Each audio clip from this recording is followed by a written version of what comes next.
सुबह की भक्ति हम करने पाएंगे, कोई हमें रोक नहीं सकता। शैतान चाहे जितना कोशिश कर ले। मेरे भाई बहनों, आप सच्चे हैं परमेश्वर के जन, आप बिल्कुल वचन को छोड़कर त्याग कर नहीं जा पाएंगे, बल्कि आप लास्ट तक सुनेंगे, प्रभु के वचनों से सीखेंगे और प्रार्थना करेंगे। प्रार्थना करने से पहले आइए हम परमेश्वर के वचन पर विचार करें और अपने हृदयों को उसकी उपस्थिति में आनंद और कृतज्ञता के साथ प्रवेश करने के लिए तैयार करें। भजन संहिता 100 घोषणा करता है, सारी पृथ्वी यहोवा के लिए जय जयकार करो, आनंद से यहोवा की सेवा करो, गीत गाते हुए उसके सामने आओ। जान लो कि यहोवा ही परमेश्वर है, उसी ने हमें बनाया है और हम उसी के हैं। हम उसकी प्रजा और उसकी चारागाह की भेड़ें हैं। धन्यवाद के साथ उसके फाटकों में प्रवेश करो और प्रशंसा के साथ उसके आंगनों में आओ। उसका धन्यवाद करो और उसके नाम को धन्य कहो, क्योंकि यहोवा भला है, उसकी करुणा सदा की है और उसकी सच्चाई पीढ़ी से पीढ़ी तक बनी रहती है। यह पद हमें आनंद के साथ उपासना करने, प्रभु के पास संकोच के साथ नहीं बल्कि उत्साह और भक्ति के साथ आने के लिए बुलाता है। प्रशंसा कुछ चुनिंदा लोगों के लिए आरक्षित नहीं है, यह उसकी खोज करने वाले हर व्यक्ति के लिए एक सार्वभौमिक निमंत्रण है। चाहे हम कहीं भी हों या किसी भी परिस्थिति से गुजर रहे हों, हम कृतज्ञता के साथ अपनी आवाज़ उठा सकते हैं। हमारी प्रशंसा कोई पूर्ण नहीं होनी चाहिए, बस वह ईमानदार होनी चाहिए। चाहे हम गाएं, फुसफुसाएं या बस उसकी भलाई के लिए ध्यान करें, परमेश्वर एक कृतज्ञ हृदय की भेंट से प्रसन्न होता है। भजनकार हमें यह भी याद दिलाता है कि हम प्रभु की सेवा आनंद के साथ करने वाले होने चाहिए। उसकी सेवा करना कोई बोझ नहीं है, बल्कि एक बहुत बड़ा अधिकार है। हमारे जीवन का हर पल उसकी भलाई का प्रतिबिंब है। उसने हमारी ज़रूरतों को पूरा किया है, हमें नुकसान से बचाया है और हमें एक ऐसी आशा दी है जो सभी समझ से परे है। हमारी प्रतिक्रिया कृतज्ञता से भरा हुआ हृदय होना चाहिए। एक ऐसा जीवन जो उसके प्रति समर्पित और सम्मानपूर्वक हो, जिसने बिना शर्त हमसे प्रेम किया है। जैसे हम उसके निकट आते हैं, आइए हम उसकी उपस्थिति में बोझ या शिकायतों के साथ नहीं बल्कि धन्यवाद और प्रशंसा के साथ प्रवेश करें। कल्पना कीजिए कि आप एक महल के फाटकों से गुजर रहे हैं, भिखारी के रूप में नहीं बल्कि एक प्यारे बच्चे के रूप में, यह जानते हुए कि आपका स्वागत किया गया है और आपको प्यार किया जाता है। जब हम धन्यवाद देते हैं तो हम स्वीकार करते हैं कि हर आशीर्वाद, हर सांस, शांति का हर पल उसके हाथ से आता है। कृतज्ञता एक मजबूत और अटल विश्वास की नींव है। यह हमारे ध्यान को हमारे पास जो कुछ नहीं है उससे हटाकर परमेश्वर ने हमें जो कुछ दिया है उस पर केंद्रित करती है। चाहे हम किसी भी चुनौती का सामना कर रहे हों, हमेशा कुछ ऐसा होता है जिसके लिए हम आभारी हो सकते हैं। जैसे हम प्रार्थना में अपने हृदयों को उठाते हैं, हमारे शब्द उसकी भलाई के लिए प्रशंसा से भरे हों और हमारी आत्माएं इस आश्वासन में आनंदित हो कि हम उसके हैं। अब आइए हम साथ मिलकर प्रार्थना करें।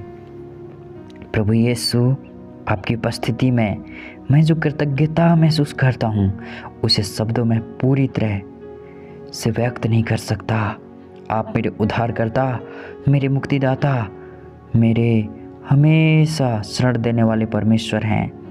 आपकी दया हर सुबह मुझे एक नए आनंद के साथ घेर लेती है। आपके अटूट प्रेम और अनुग्रह के लिए धन्यवाद, जो मुझे बिना किसी योग्यता के दिया गया है। आपने मुझे नाम से बुलाया है, मुझे अलग किया है और मुझे अथाह दया से भर दिया है। जब भी मैं कम पड़ता हूँ, आपका प्रेम कभी नहीं डगमगाता और आपका अनुग्रह अडिग रहता है। मेरी हर सांस आपकी ओर से एक उपहार है। आपकी विश्वास योग्यता और प्रावधान की याद दिलाती है। आप न केवल जीवन की आवश्यकताओं से मुझे बनाए रखते हैं, बल्कि उस शांति से भी जो सभी समझ से परे है। आपके लिए धन्यवाद कि आप मेरी हर समय मदद करने वाले हैं। तूफान में मेरा बचाने वाला परमेश्वर, संकट के समय में मेरे शरण देने वाले पिता, अनिश्चितता के क्षणों में जब मेरा हृदय बेचैन होता है, मेरा मन थका हुआ होता है, तो आप कोमलता से मुझे याद दिलाते हैं कि मैं कभी अकेला नहीं हूँ। आपकी उपस्थिति हर खालीपन को भर देती है और आप में मुझे पूर्णता और शांति मिलती है। प्रभु, आपके लिए धन्यवाद कि आप मेरे रक्षक हैं। दुनिया चुनौतियों से भरी हुई है, लेकिन आप मेरे किले और मेरी मजबूत गढ़ हैं। जब मैं अज्ञात में चलता हूँ तो मुझे डर नहीं लगता, क्योंकि आप मेरे आगे चलते हैं। आप टेढ़े रास्ते को सीधा करते हैं, और जब रास्ता अस्पष्ट होता है तो आप मेरा मार्गदर्शन करते हैं। आप मुझे अपने धर्मी दाहिने हाथ से संभालते हैं, कभी भी मुझे अपनी पकड़ से फिसलने नहीं देते। छाया में छिपे खतरे मेरे लिए छिपे हो सकते हैं, लेकिन वे आपसे कभी छिपे नहीं होते। आप मेरी ढाल के रूप में खड़े होते हैं, मेरे कदमों की रक्षा करते हैं और मेरे भविष्य को सुरक्षित करते हैं। आपका वचन घोषणा करता है, यह वह तुम्हें हर प्रकार के अनर्थ से बचाएगा, वह तुम्हारे प्राण की रक्षा करेगा, यह वह तुम्हारे आने जाने की रक्षा करेगा, अब से लेकर सदा तक। भजन संहिता 121 का 7 और 8। यह वादा मेरी शरण स्थली है, एक ऐसी दुनिया में अटूट सुरक्षा का स्रोत जो हमेशा बदलती रहती है। जब डर मेरे हृदय को जकड़ने की कोशिश करता है तो मैं आपके सत्य की ओर मुड़ता हूँ और मुझे आश्वासन मिलता है कि मेरे विरुद्ध बनाया गया कोई भी हथियार सफल नहीं होगा। आप मेरे रक्षक हैं, मेरी हर समय मदद करने वाले हैं और मैं आपकी दिव्य सुरक्षा पर भरोसा करता हूँ। प्रभु, मैं अपनी चिंताओं, अपने बोझ और अपनी अनिश्चितताओं को आपके सक्षम हाथों में सौंपता हूँ। आपका प्रेम सभी डर को दूर कर देता है और उसकी जगह वह दृढ़ शांति प्रदान करता है जिसे कुछ भी हिला नहीं सकता। मैं चिंता से व्याकुल नहीं होऊंगा, क्योंकि मैं जानता हूँ कि आप हमेशा मेरी देखभाल कर रहे हैं। मेरे जीवन के हर विवरण को दिव्य ज्ञान और हृदय के हर बुरेपन से बचाते हैं और उद्देश्य के साथ संचालित कर रहे हैं। आपके लिए धन्यवाद कि आप मेरी चट्टान, मेरी शरण स्थली, मेरी दृढ़ नींव है। चाहे आगे कुछ भी हो, मैं आपके वादों के विश्वास में विश्राम करूंगा। मैं इस आश्वासन के साथ सहजपूर्वक चलूंगा कि आप मेरे साथ हैं, कि आप मेरे मार्गदर्शक हैं और आपकी भलाई और दया मेरे जीवन के सभी दिनों तक मेरे पीछे चलेगी। मेरा हृदय कृतज्ञता से भरा हुआ है, क्योंकि आप विश्वास योग्य और भले हैं। मैं अब और सदैव आपकी स्तुति करता हूँ। प्रभु, मैं अपनी सभी आवश्यकताओं के साथ आप पर भरोसा करता हूँ। आप हर आशीर्वाद के स्रोत हैं, वह अटूट प्रदाता हैं जो मुझे वह सब कुछ देता है जो मुझे बनाए रखता है। मेरे जीवन का हर पल आपकी उदारता से चिन्हित है। सबसे सरल आनंद से लेकर सबसे बड़े प्रावधानों तक, मेरे शरीर को पोषण देने वाला भोजन, मुझे आराम देने वाला आश्रय, परिवार और दोस्तों का प्यार, ये सभी आपकी भलाई का प्रतिबिंब है। मूर्त वस्तुओं से परे आप अथाह मूल्य के उपहार प्रदान करते हैं। वह शांति जो सभी समझ से परे है, वह आनंद जिसे हिलाया नहीं जा सकता, और वह अनुग्रह जो मेरी कमजोरी में भी बहुत ऐत से है। याकूब 1:17 घोषणा करता है, हर अच्छा वरदान और हर उत्तम दान ऊपर ही से है और ज्योतियों के पिता की ओर से मिलता है, जिसमें ना तो कोई परिवर्तन होता है और ना अदल बदल के कारण उस पर छाया पड़ती है। प्रभु, यह जानकर कितना सुकून मिलता है कि अनिश्चितताओं की दुनिया में आप स्थिर बने रहते हैं। आपकी विश्वास योग्यता कभी नहीं डगमगाती। आप मेरी चट्टान, मेरे हृदय के मजबूत करने वाले परमेश्वर, मेरी हर समय मदद करने वाले हैं।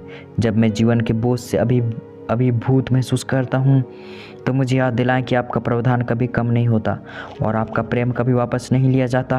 यहाँ तक कि जब मैं आगे का रास्ता नहीं देख सकता, तब भी मैं आपकी दिव्य व्यवस्था पर भरोसा करूँगा। आप हमेशा काम कर रहे हैं, मुझे आकार दे रहे हैं, परिष्कृत कर रहे हैं और मुझे उन आशीर्वादों के लिए तैयार कर रहे हैं जो मेरी समझ से परे हैं। आपका वचन मुझे आश्वासन देता है कि आपके पास मेरे लिए योजनाएं हैं, मुझे समृद्ध करने की योजनाएं, नुकसान पहुंचाने की नहीं, मुझे आशा और भविष्य देने की योजनाएं। हालांकि मेरी मानवीय दृष्टि सीमित है, मैं अपनी आंखों को आप पर टिकाना चुनता हूँ। मेरे विश्वास के लेखक और सिद्ध करने वाले पर जब संदेह मेरे हृदय में घुसपैठ करता है, प्रभु अपने वादों के सत्य से उसकी आवाज़ को चुप करा दे। मुझे याद दिलाएं कि आपके मार्ग मेरे मार्गों से ऊंचे हैं, कि आपका ज्ञान अथाह है और कि आपकी योजनाएं हमेशा मेरे भले के लिए हैं। मैं आपके प्रेम के निश्चय में विश्राम करता हूँ, यह जानते हुए कि जैसे ही मैं आप पर भरोसा करता हूँ मुझे किसी चीज़ की कमी नहीं होगी। प्रभु मेरे हृदय को शांति और आशा से भरने के लिए धन्यवाद। जीवन के बोझ अक्सर बहुत भारी लग सकते हैं, फिर भी आप मुझे याद दिलाते हैं कि मुझे उन्हें अकेले ढोने के लिए नहीं कहा गया है। आप मुझे अपनी चिंताओं को आपके चरणों में रखने, अपने डर को हाथ में समर्पण करने और आपकी उपस्थिति के आश्वासन में विश्राम करने के लिए आमंत्रित करते हैं। यह कितना बड़ा उपहार है कि मैं प्रार्थना में आपके सामने आ सकता हूँ, हर बोझ, हर अनुरोध और हर अनकही लालसा को लेकर आ सकता हूँ, यह जानते हुए कि आप मुझे सुनते हैं। आपका प्रेम स्थिर है और आपके अटूट अनुग्रह में मुझे अपनी शरण स्थली में लेती है। आपका वचन फिलिप्पियों 4:6-7 में घोषणा करता है, किसी भी बात की चिंता मत करो, परंतु हर बात में प्रार्थना और विनती के द्वारा धन्यवाद के साथ अपनी विनती परमेश्वर के सामने रखो, और परमेश्वर की शांति जो सभी समझ से परे है तुम्हारे हृदय और तुम्हारे विचारों को मसीह यीशु में सुरक्षित रखेगी। प्रभु मैं इस वादे पर भरोसा करना चुनता हूँ, मैं अपनी चिंताओं के बोझ को छोड़ना चुनता हूँ और उस शांति में कदम रखता हूँ जो केवल आप ही प्रदान कर सकते हैं। मैं न केवल प्रचुरता के समय में बल्कि संघर्ष के टाइमों में भी आपकी स्तुति करता हूँ। क्या यह जीवन की सबसे बड़ी चुनौतियों में है कि मैंने आपका हाथ सबसे स्पष्ट रूप से देखा है। जब जीवन के तूफान मेरे चारों ओर भड़कते हैं तो आप मेरा लंगर होते हैं। जब मैं थका हुआ और खोया हुआ महसूस करता हूँ तो आप मेरे मार्गदर्शक प्रकाश होते हैं। आप अतीत में विश्वास योग्य रहे हैं और मुझे पता है कि आप आने वाले दिनों में भी विश्वास योग्य बने रहेंगे। मेरी परीक्षाएं व्यर्थ नहीं है क्योंकि उन्होंने मुझे आपके करीब खींच लाया है, मेरे विश्वास को परिष्कृत किया है और मेरे भरोसे को गहरा किया है। प्रभु उन क्षणों के लिए मुझे क्षमा करें जब मैंने डर को अपने विश्वास पर हावी होने दिया। जब संदेह मेरे हृदय में घुसपैठ करता है तो मुझे याद दिलाएं कि आप कौन हैं, मेरे प्रदाता, मेरे रक्षक, मेरी अडिग नींव। मुझे अपनी परिस्थितियों को आपके प्रेम के लेंस के माध्यम से देखने में मदद करें, यह विश्वास करते हुए कि अनिश्चितता में भी आप मेरे भले के लिए सभी चीज़ों को मिला रहे हैं। रोमियो 8:28 जब आपकी योजनाएं मेरी योजनाओं से अलग होती हैं तो मैं आपके ज्ञान पर भरोसा करूंगा, यह जानते हुए कि आप पूरी तस्वीर देखते हैं जबकि मैं केवल एक अंश देखता हूं। मेरा हृदय कृतज्ञता का सोता बने जो आपके लिए प्रशंसा से भरा हो। मैं कभी भी आपकी भलाई को हल्के में ना लूं बल्कि इसके बजाय महान और छोटे दोनों में आपका हाथ पहचानूं। चाहे आनंद के क्षणों में हो या दुख के, मैं कृतज्ञता के साथ अपनी आवाज़ उठाऊंगा क्योंकि आप हर आशीर्वाद के स्रोत हैं। आप मेरी चट्टान, मेरी शरण स्थली, मेरी दृढ़ नींव हैं। आप में मुझे ताकत मिलती है जब मैं कमज़ोर होता हूँ, शांति मिलती है जब मैं परेशान होता हूँ और आनंद मिलता है जैसे हिलाया नहीं जा सकता। कोई भी परीक्षा इतनी बड़ी नहीं है, कोई भी दुख इतना गहरा नहीं है कि आप उसे छुड़ा ना सकें। आपका समय सही है, आपका प्रेम अंतहीन है और आपके वादे अटल हैं। प्रभु आप ही सभी सम्मान और महिमा के योग्य हैं। मेरा हृदय, मेरा जीवन और मेरी उपासना आपकी है। मेरी प्रार्थनाओं को हमेशा सुनने के लिए, कभी मोड़ने के लिए नहीं और मेरे विश्वास योग्य पिता होने के लिए धन्यवाद। मैं इस विश्वास में विश्राम करता हूँ कि मेरा भविष्य सुरक्षित रूप में आपके हाथों में है और इसके कारण मुझे डरने की कोई बात नहीं है। यीशु मसीह के बहुमूल्य और शक्तिशाली नाम में मैं प्रार्थना करता हूँ, आमीन। यदि इस प्रार्थना ने आपके हृदय को छुआ है तो विश्वास के संकोच नहीं बल्कि विश्वास के संकेत के रूप में आमीन टाइप करें। यीशु के नाम में इस प्रार्थना का हर आशीर्वाद आप पर हो। यदि आपको किसी विशेष प्रार्थना की ज़रूरत है तो हमें टिप्पणियों में बताएं, हम आपके लिए प्रार्थना करने का सम्मान देंगे। हमारे प्रभु यीशु मसीह का अनुग्रह और शांति हमेशा आपके साथ होती रहे, आमीन। God bless you my dear sister and brother.